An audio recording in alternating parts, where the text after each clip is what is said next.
सभी धर्म प्रेमी सज्जनों को सादर नमस्ते। साथियों, मैं सत्य प्रकाश आर्य अपने YouTube चैनल पर आपका हार्दिक स्वागत करता हूं। संतों की वाणी पर हम बात कर रहे हैं और संतों की वाणी में कल हमने अर्जुन देव जी का प्रसंग पूरा किया था। आज उससे नेक्स्ट आज लेते हैं गुरु तेग बहादुर जी। बानी गुरु तेग बहादुर जी क्या कहते हैं? गुरु तेग बहादुर जी, माई मन मेरो बस नाही, माई मेरो मन बस नाही। अब माई शब्द इसमें कैसे कह सकते हैं? जो ईश्वर का देवत्व स्वरूप है, चाहे देवी स्वरूप कह लो चाहे देवता स्वरूप कह लो, ये संत की भाषा में वो जो शब्द यूज किया जा रहा है उस देवत्व के लिए यूज किया जा रहा है। तो माई मन मेरो बस नाही, कि मेरा हे प्रभु, मेरा मन मेरे बस में नहीं रहता। और इस वेदना को देखो, संत समझ सकते हैं और वो आपको जागृत करने की भी कोशिश करते हैं, लेकिन मनुष्य फिर भी नहीं समझता। समझ के भी मनुष्य समझने को तैयार नहीं होता। और ये बड़ी विडंबना की विषय है। तो समझ लो आपका मन कितना जटिल है, कितना चतुर है, कितना आपको बंधन में बांध के रखना चाहता है। सोच के देखो, माई मन मेरो बस नहीं, मेरे मन में मेरा बस नहीं है, मन बस में नहीं है प्रभु। निस्बासुर बिखन कौ धावत, के विधि रोकौ ताहि। निस्बासुर यानी हर समय, रोजाना, बिखियन को धावत। बिखियन को धावत मतलब इधर उधर भोग वासनाओं के लिए इधर उधर दौड़ता रहता है, भागता रहता है। के विधि रोकू ताई, इसको रोकूं तो रोकूं कैसे? और मन की विचार तरंगे हैं, जिसने इसको रोकने की ठानी है, जो इस मार्ग पे चलना शुरू किया है, वही तो इसकी व्याधि को समझ सकता है। अन्ना तो बाकी तो जंजाल में दुनिया फंसी हुई है। सच बता रहा हूं, अध्यात्म का मूल रहस्य ये है कि बाकी तो दुनिया जितनी भी देख रहे हो ना, भाई जगत ये सब जंजाल में फंसा ही हुआ है। ये तो संत की ही समझ में आती है कि इससे, इसकी दुविधा से निकलूं तो निकलूं कैसे।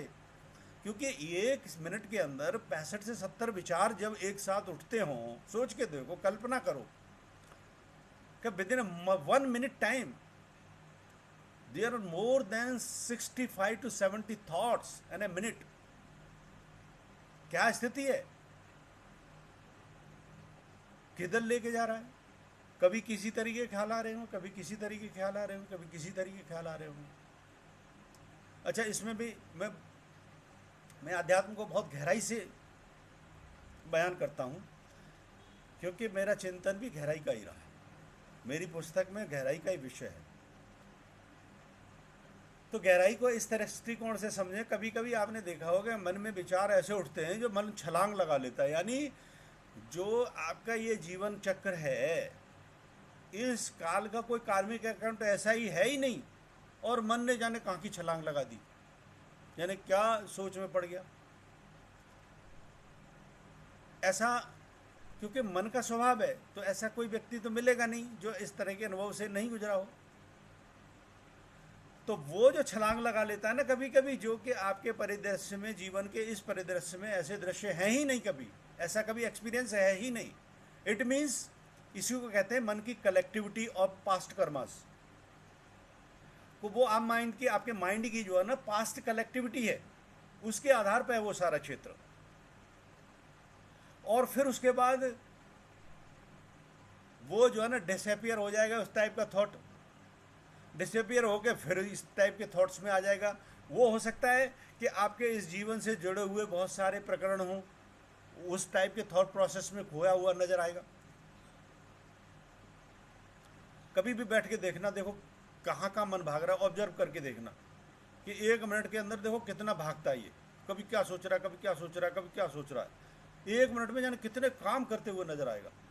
वही बताया ना मैंने आपको, 65 to 70 थॉट्स पर मिनट कम से कम आते हैं। ये कम से कम है रेशो, और ज़्यादा भी बहुत हो सकते हैं।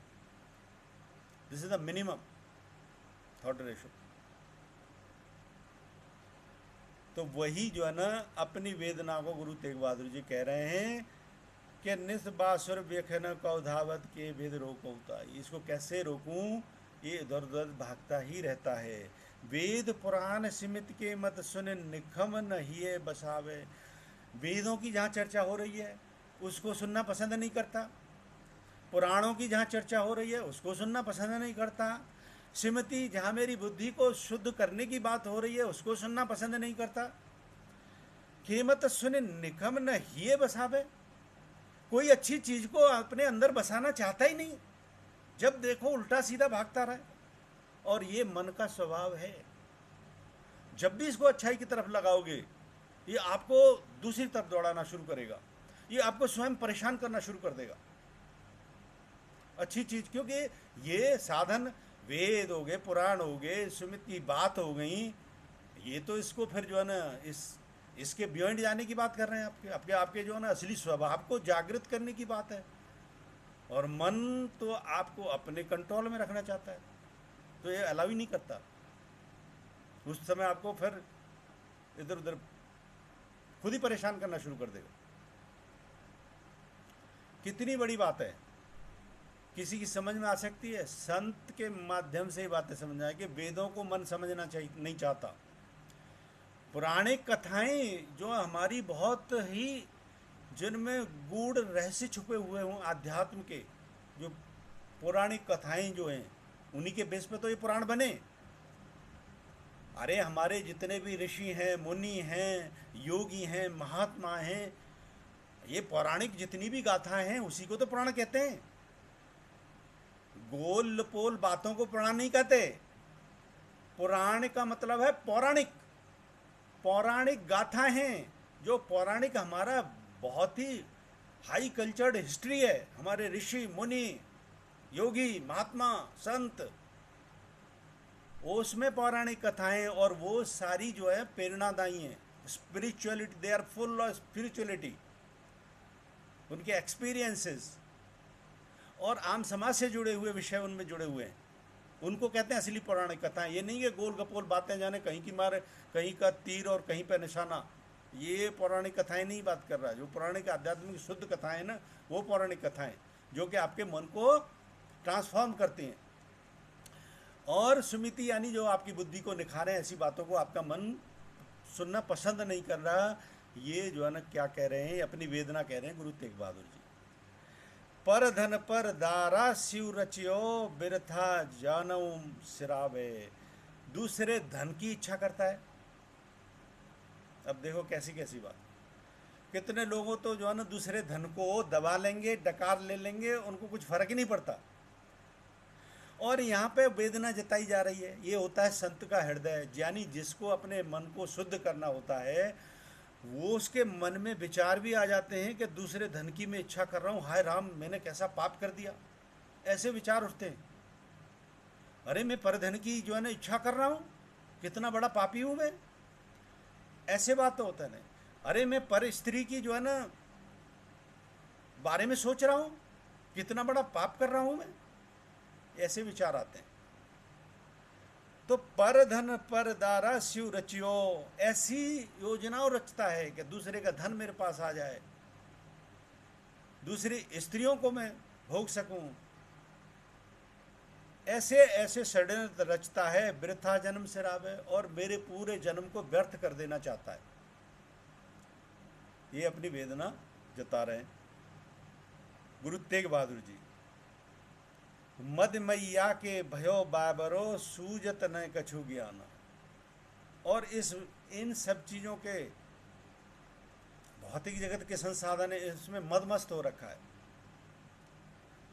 मद मैया के भयो बाबरो सूजत न कछु ज्ञाना, और कुछ भी अच्छा इसको सूझता नहीं, कुछ भी अच्छा सूझता नहीं।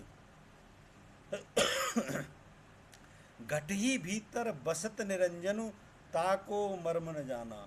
और जो घर अपने घट के अंदर जो शुद्ध चैतन्य परमात्मा बैठा हुआ है, उसको मर्म के समझने की बजाय मुझे ये जितनी भी हरकतें हैं गुरु तेग बहादुर सुना रहे हैं, उसमें फंसा के रखना चाहता है, और ये वास्तविकता है।